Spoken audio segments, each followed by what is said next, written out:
श्री गणेशाय नमः।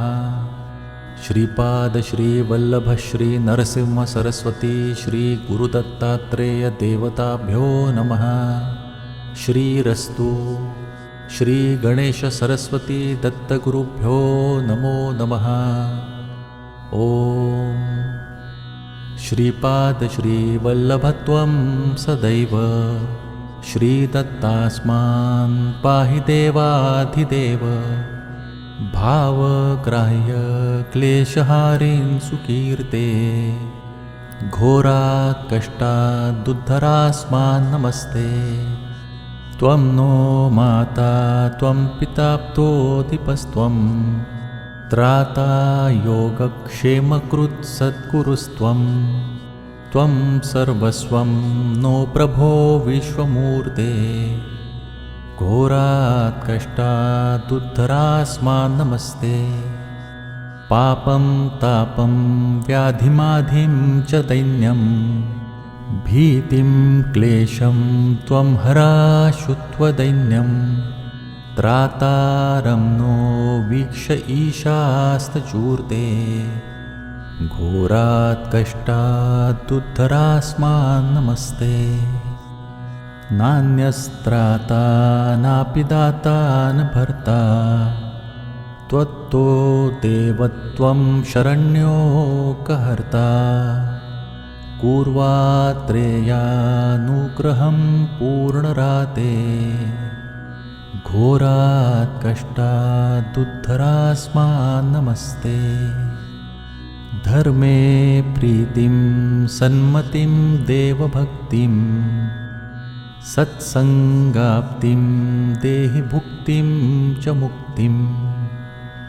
भावासक्तिं चाखिलानन्दमूर्ते घोरात् कष्टादुद्धरास्मान् नमस्ते।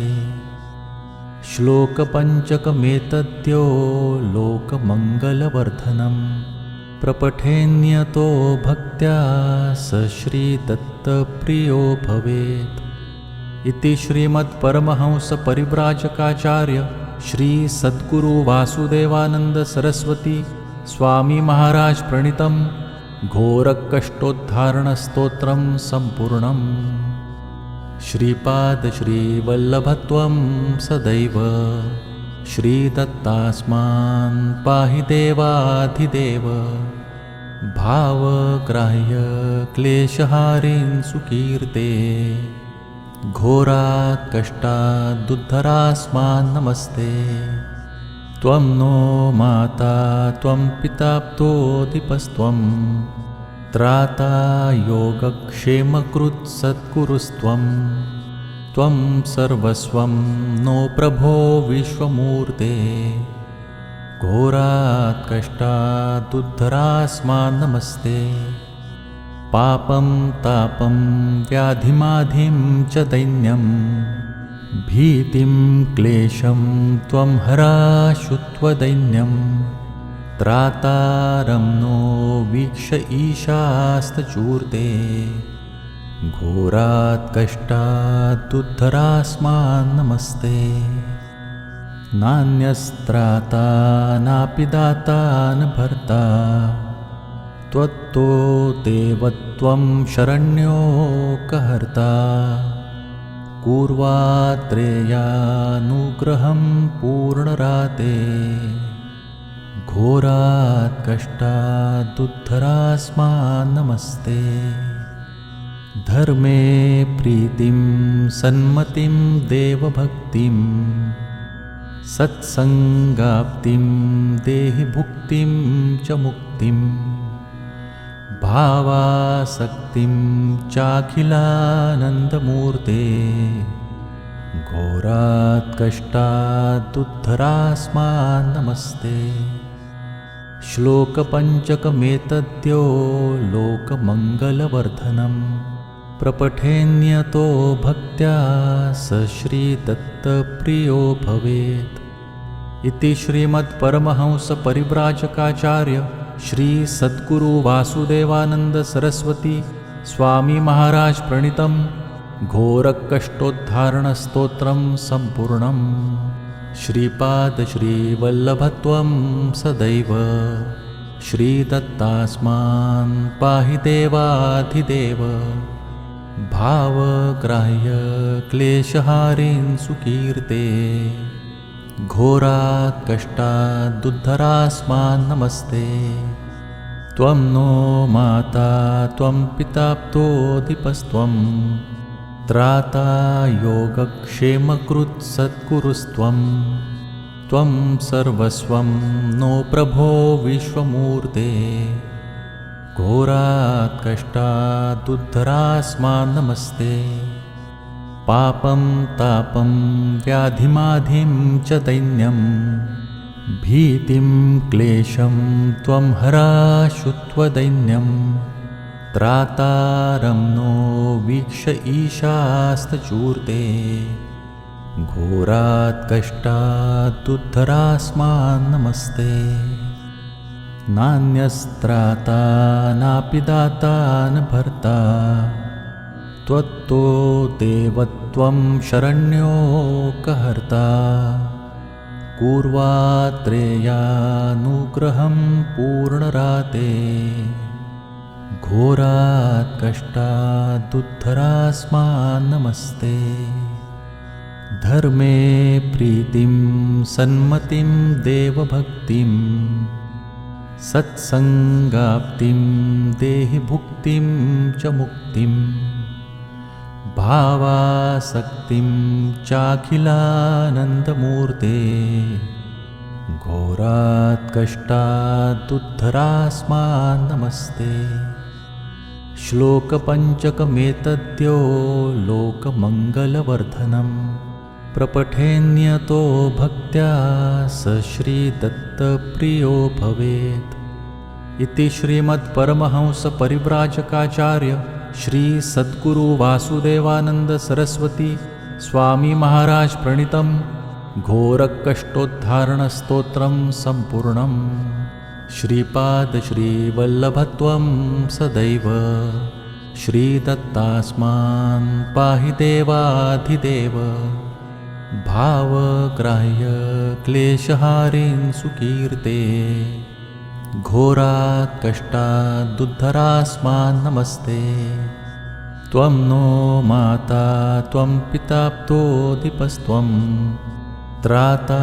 योगक्षेमकृत् सद्गुरुस्त्वं त्वं सर्वस्वं नो प्रभो विश्वमूर्ते घोरात् कष्टादुद्धरास्मान् नमस्ते पापं तापं व्याधिमाधिं च दैन्यं भीतिं क्लेशं त्वं हराशुत्वदैन्यं त्रातारं नो वीक्ष ईशास्तचूर्ते घोरात् कष्टादुद्धरास्मान् नमस्ते नान्यस्त्राता नापि दाता न भर्ता त्वत्तो देवत्वं शरण्यो कहर्ता पूर्वात्रेयानुग्रहं पूर्णराते घोरात् कष्टादुद्धरास्मान् नमस्ते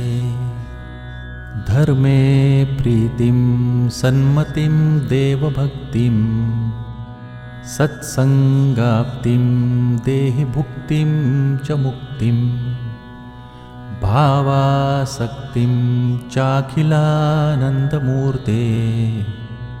घोरात् कष्टादुद्धरास्मान् नमस्ते श्लोकपञ्चकमेतद्यो लोकमङ्गलवर्धनं प्रपठेन्यतो भक्त्या स श्रीदत्तप्रियो भवेत् इति श्रीमद्परमहंसपरिव्राजकाचार्य श्री सद्गुरु वासुदेवानंद सरस्वती स्वामी महाराज प्रणीतं घोरकष्टोद्धारणस्तोत्रं सम्पूर्णं श्रीपादश्रीवल्लभत्वं सदैव श्रीदत्तास्मान् पाहि देवाधिदेव भावग्राह्य क्लेशहारिन् सुकीर्ते घोरात् कष्टादुद्धरास्मान् नमस्ते त्वं नो माता त्वं पिता प्तोऽधिपस्त्वं त्राता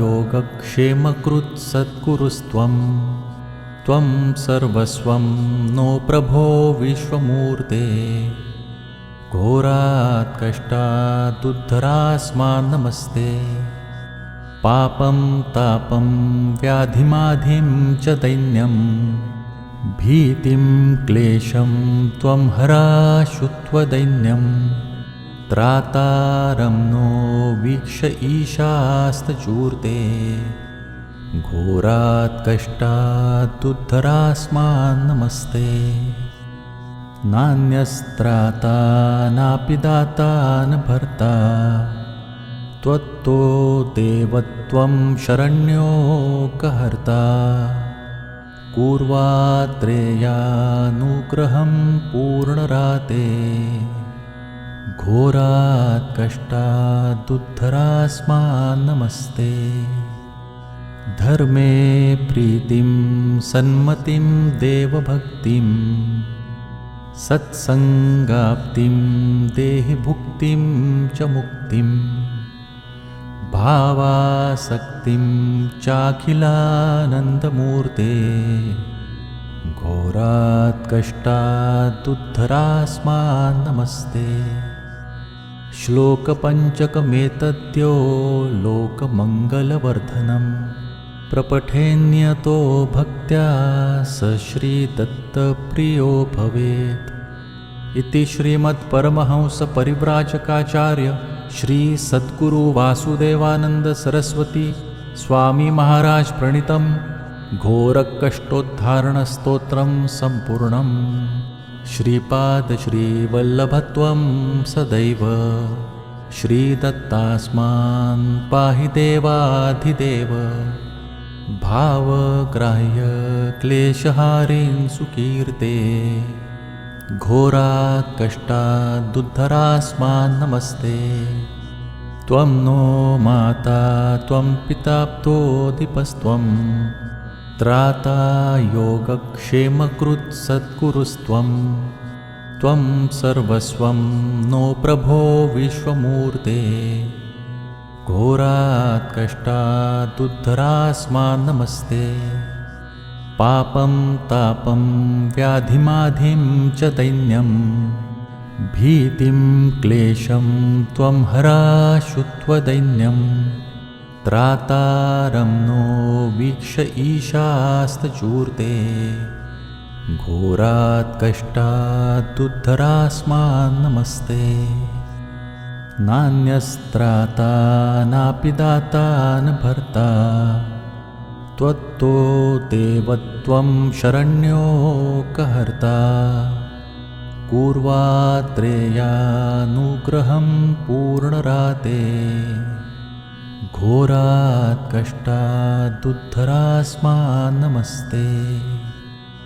धर्मे प्रीतिं सन्मतिं देवभक्तिं सत्संगाप्तिं देहि भुक्तिं च मुक्तिं भावासक्तिं चाखिलानन्दमूर्ते घोरात् कष्टादुद्धरास्मान् नमस्ते श्लोकपञ्चकमेतद्यो लोकमङ्गलवर्धनं प्रपठेन्यतो भक्त्या स श्रीदत्तप्रियो भवेत् इति श्रीमत्परमहंसपरिव्राजकाचार्य श्री सद्गुरु वासुदेवानंद सरस्वती स्वामी महाराज प्रणीतं घोरकष्टोद्धारणस्तोत्रं सम्पूर्णं श्रीपाद श्रीवल्लभत्वं सदैव श्रीदत्तास्मान् पाहि देवाधिदेव भावग्राह्य क्लेशहारिन् सुकीर्ते घोरात् कष्टादुद्धरास्मान् नमस्ते त्वं नो माता त्वं पिता प्तोऽधिपस्त्वं त्राता योगक्षेमकृत् सद्गुरुस्त्वं त्वं सर्वस्वं नो प्रभो विश्वमूर्ते घोरात् कष्टादुद्धरास्मान् नमस्ते पापं तापं व्याधिमाधिं च दैन्यं भीतिं क्लेशं त्वं हराशुत्वदैन्यं त्रातारं नो वीक्ष ईशास्तचूर्ते घोरात् कष्टादुद्धरास्मान् नमस्ते नान्यस्त्राता नापि दाता न भर्ता त्वत्तो देवत्वं शरण्यो कहर्ता पूर्वात्रेयानुग्रहं पूर्णराते घोरात् कष्टादुद्धरास्मान् नमस्ते धर्मे प्रीतिं सन्मतिं देवभक्तिं सत्संगाप्तिं देहि भुक्तिं च मुक्तिं भावासक्तिं चाखिलानन्दमूर्ते घोरात् कष्टादुद्धरास्मान् नमस्ते श्लोकपञ्चकमेतद्यो लोकमङ्गलवर्धनं प्रपठेन्यतो भक्त्या स श्रीदत्तप्रियो भवेत् इति श्रीमत्परमहंसपरिव्राजकाचार्य श्री सद्गुरु वासुदेवानंद सरस्वती स्वामी महाराज प्रणीतं घोरकष्टोद्धारणस्तोत्रं सम्पूर्णम् श्रीपाद श्रीवल्लभत्वं सदैव श्रीदत्तास्मान् पाहि देवाधिदेव भावग्राह्य क्लेशहारिन् सुकीर्ते घोरात् कष्टादुद्धरास्मान् नमस्ते त्वं नो माता त्वं पिता प्तोऽधिपस्त्वं त्राता योगक्षेमकृत् सद्गुरुस्त्वं त्वं सर्वस्वं नो प्रभो विश्वमूर्ते घोरात् कष्टादुद्धरास्मान् नमस्ते पापं तापं व्याधिमाधिं च दैन्यं भीतिं क्लेशं त्वं हराशुत्वदैन्यं त्रातारं नो वीक्ष ईशास्तचूर्ते घोरात् कष्टादुद्धरास्मान् नमस्ते नान्यस्त्राता नापि दाता न भर्ता त्वत्तो देवत्वं शरण्यो कहर्ता पूर्वात्रेयानुग्रहं पूर्णराते घोरात् कष्टादुद्धरास्मान् नमस्ते धर्मे प्रीतिं सन्मतिं देवभक्तिं सत्संगाप्तिं देहि भुक्तिं च मुक्तिं भावासक्तिं चाखिलानन्दमूर्ते घोरात् कष्टादुद्धरास्मान् नमस्ते श्लोकपञ्चकमेतद्यो लोकमङ्गलवर्धनं प्रपठेन्यतो भक्त्या स श्रीदत्तप्रियो भवेत् इति श्रीमत्परमहंसपरिव्राजकाचार्य श्री सद्गुरु वासुदेवानंद सरस्वती स्वामी महाराज प्रणीतं घोरकष्टोद्धारणस्तोत्रं सम्पूर्णम् श्रीपाद श्रीवल्लभत्वं सदैव श्रीदत्तास्मान् पाहि देवाधिदेव भावग्राह्य क्लेशहारिन् सुकीर्ते घोरात् कष्टादुद्धरास्मान् नमस्ते त्वं नो माता त्वं पिता प्तोऽधिपस्त्वं त्राता योगक्षेमकृत् सद्गुरुस्त्वं त्वं सर्वस्वं नो प्रभो विश्वमूर्ते घोरात् कष्टादुद्धरास्मान् नमस्ते पापं तापं व्याधिमाधिं च दैन्यं भीतिं क्लेशं त्वं हराशुत्वदैन्यं त्रातारं नो वीक्ष ईशास्तचूर्ते घोरात् कष्टादुद्धरास्मान् नमस्ते नान्यस्त्राता नापि दाता न भर्ता त्वत्तो देवत्वं शरण्यो कहर्ता पूर्वात्रेयानुग्रहं पूर्णराते घोरात् कष्टादुद्धरास्मान् नमस्ते धर्मे प्रीतिं सन्मतिं देवभक्तिं सत्संगाप्तिं देहि भुक्तिं च मुक्तिं भावासक्तिं चाखिलानन्दमूर्ते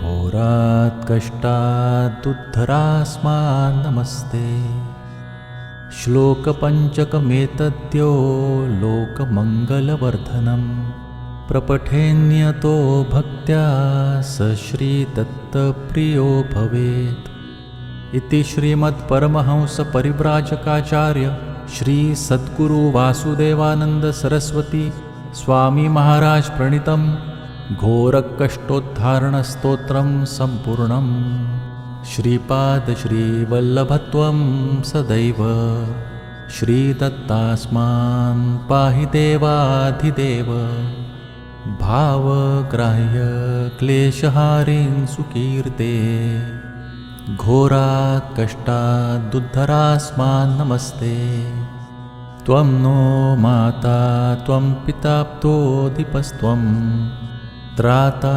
योगक्षेमकृत् सद्गुरुस्त्वं त्वं सर्वस्वं नो प्रभो विश्वमूर्ते घोरात् कष्टादुद्धरास्मान् नमस्ते पापं तापं व्याधिमाधिं च दैन्यं भीतिं क्लेशं त्वं हराशुत्वदैन्यं त्रातारं नो वीक्ष ईशास्तचूर्ते घोरात् कष्टादुद्धरास्मान् नमस्ते नान्यस्त्राता नापि दाता न भर्ता त्वत्तो देवत्वं शरण्यो कहर्ता पूर्वात्रेयानुग्रहं पूर्णराते घोरात् कष्टादुद्धरास्मान् नमस्ते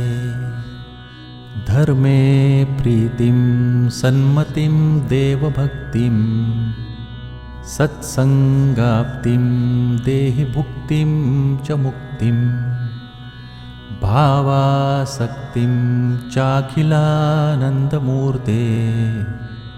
घोरात् कष्टादुद्धरास्मान् नमस्ते श्लोकपञ्चकमेतद्यो लोकमङ्गलवर्धनं प्रपठेन्यतो भक्त्या स श्रीदत्तप्रियो भवेत् इति श्रीमद्परमहंसपरिव्राजकाचार्य श्री सद्गुरु वासुदेवानंद सरस्वती स्वामी महाराज प्रणीतं घोरकष्टोद्धारणस्तोत्रं सम्पूर्णम् श्रीपाद श्रीवल्लभत्वं सदैव श्रीदत्तास्मान् पाहि देवाधिदेव भावग्राह्य क्लेशहारिन् सुकीर्ते घोरात् कष्टादुद्धरास्मान् नमस्ते त्वं नो माता त्वं पिता प्तोऽधिपस्त्वं त्राता योगक्षेमकृत् सद्गुरुस्त्वं त्वं सर्वस्वं नो प्रभो विश्वमूर्ते घोरात् कष्टादुद्धरास्मान् नमस्ते पापं तापं व्याधिमाधिं च दैन्यं भीतिं क्लेशं त्वं हराशुत्वदैन्यं त्रातारं नो वीक्ष ईशास्तचूर्ते घोरात् कष्टादुद्धरास्मान् नमस्ते नान्यस्त्राता नापि दाता न भर्ता त्वत्तो देवत्वं शरण्यो कहर्ता पूर्वात्रेयानुग्रहं पूर्णराते घोरात् कष्टादुद्धरास्मान् नमस्ते। धर्मे प्रीतिं सन्मतिं देवभक्तिं सत्संगाप्तिं देहि भुक्तिं च मुक्तिं भावासक्तिं चाखिलानन्दमूर्ते घोरात् कष्टादुद्धरास्मान् नमस्ते। श्लोकपञ्चकमेतद्यो लोकमङ्गलवर्धनं प्रपठेन्यतो भक्त्या स श्रीदत्तप्रियो भवेत्।